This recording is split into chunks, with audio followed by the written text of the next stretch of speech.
And I would like to talk about the hard Drivin proto just because I played it. Well, you want to talk about that real quick? Yeah, so actually, it's been out for a while now. I believe it was Frank Cifaldi who got the prototype and released it. I love Frank Cifaldi. Yeah, you know why? He does all that. I met him at Port Retro Gaming Expo. We did the Retro Game Roadshow. We kind of had to entertain the crowd for 10 minutes while Chris Kohler was doing something that was a little bit late. And he's a great guy, down to earth. And I love these guys that have these prototypes. Guys like him, Steve Lynn, they spend a lot of money on this and then release them. Yeah. They don't hold them hostage. For the good of the people. They don't hold them them hostage like some assholes that'll just hold the game hostage and demand literally like a ransom to have it released to protect my investment. You know, even though you don't own that fucking prototype. Right. You own the physical copy. You don't own it.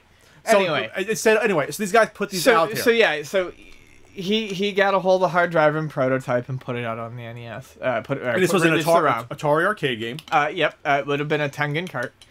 And my buddy, Lincoln, actually put he said the documentation that was released with it when trying to put it on a Tengen cart was wrong. So him and some people figured out the right way to get it on there. And he, put it on a Tengen cart and brought it over to my house the other night. The documentation was wrong?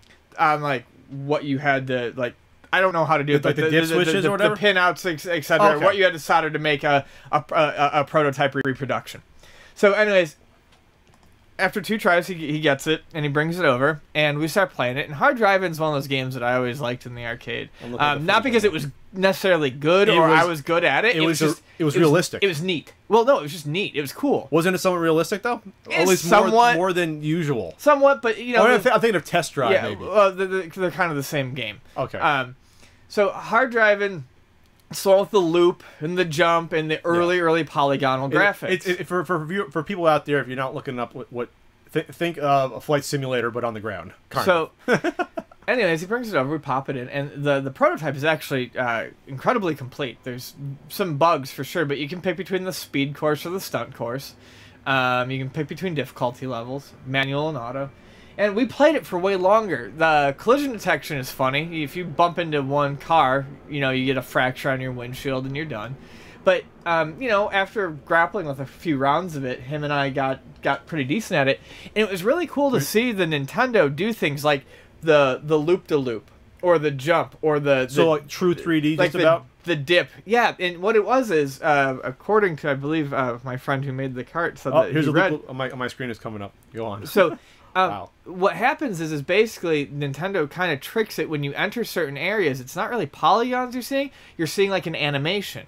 But you can still control. So like when we were talking about it, like when you hit the jump, it's very obvious that when you hit the top of the jump, you're seeing a few frames of animation, right? And we thought maybe the same thing with the loop-de-loop. But you can actually drive off the loop. Now, your car doesn't land like it would in the arcade. You just immediately get like a fractured screen. Sure. Who knows if they would have tried to do more with that. They probably couldn't have. But just a really impressive prototype. And like I said, it's not immediately accessible, but once you play a couple rounds, you get the hang of it. It's hard to drive at first? Yeah, I would just urge people to check it out. Is there manual and auto shifting Yeah, options? and I found auto to work the best. And on turns, you just pump between brake and gas. And, it gets you around pretty cool. All the cars always come at you in the left lane in the prototype, so they're fairly easy to avoid. It's just 2 races, basically, and that's it? You're not even competing against people? You're just going... Just like, it's all time attack. It's just like the arcade. You got a course that's built for speed, and you got one that's stunts. Yeah, I can kind of see how this never came out then, because that seems like a pretty... I mean, even technologically it's cool, but it's not a whole lot to do then. If it's just 2 racetracks, right? Yeah, but it was just neat to see. So, just kind of a random topic, but I was amazed by how long we played it. Because I think we probably played it for about an hour and 15 minutes. Really? Just seeing who could get the best Is the sound effects cool for the driving?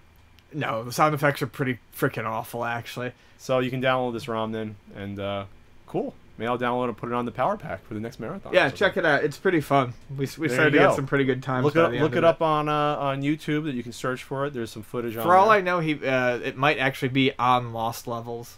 Okay. Well, yeah. It might be. I mean, he released it, so it might be available on Lost Levels. Good for Frank Cifaldi, my pal Frank.